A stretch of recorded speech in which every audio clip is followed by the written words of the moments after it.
চলতি মাসে যুক্তরাজ্যের পার্লামেন্টে রুয়ান্ডা বিল পাশ হয়, যার ফলে অবৈধ আশ্রয় প্রার্থীরা আর যুক্তরাজ্যে বসবাস করতে পারবে না। আগামী মাস থেকেই অবৈধদের ধরপাকড় শুরু করে ফেরত পাঠাবে দেশটি। এমন খবরে গেল কয়েকদিন আয়ারল্যান্ডের সীমান্তে উত্তর আয়ারল্যান্ড থেকে অনেকেই ঢুকে পড়েছেন। এমনিতে শুধু 1 লাখেরও বেশি ইউক্রেনীয়দের আশ্রয় দিয়েছে আয়ারল্যান্ড। পাশাপাশি অন্যান্য দেশেরও হাজার হাজার আশ্রয় প্রার্থী রয়েছে এখানে। এই অবস্থায় যুক্তরাজ্য থেকে মানুষের যে ঢলনামা শুরু করেছে তা বন্ধ করতে এবার বেশ কঠোর হয়েই মাঠে নামছে আইরিশ সরকার।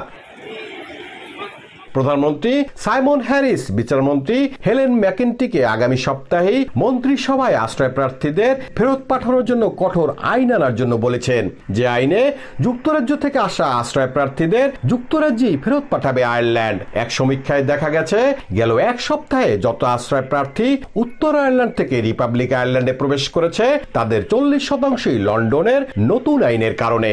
বিকাশে কম খরচে ক্যাশ আউটের লিমিট বেড়ে 50,000, প্রিয় এজেন্টও 2টা।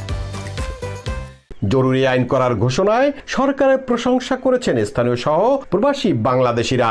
লন্ডন থেকে কোনো বাংলাদেশি আয়ারল্যান্ডে প্রবেশ করতে চাইলে তাদেরকেও সতর্ক থাকার পরামর্শ তাদের। যদি কোনো বাংলাদেশিরা ব্রিটেন থেকে আয়ারল্যান্ডে আসতে চান অবশ্যই এ ব্যাপারে চিন্তা ভাবনা করে আসবেন। আয়ারল্যান্ডের নাগরিকরা খুব খুশি, সেই সাথে আমরা যারা এখানে বসবাস করছি আমরাও আয়ারল্যান্ড সরকারের এই ডিসিশনে অনেক খুশি। গেল কয়েক বছরের হিসেবে আয়ারল্যান্ডে আশ্রয় প্রার্থী হিসেবে যারা ঢুকে পড়েছেন তাদের 80%ই এসেছে যুক্তরাজ্য থেকে।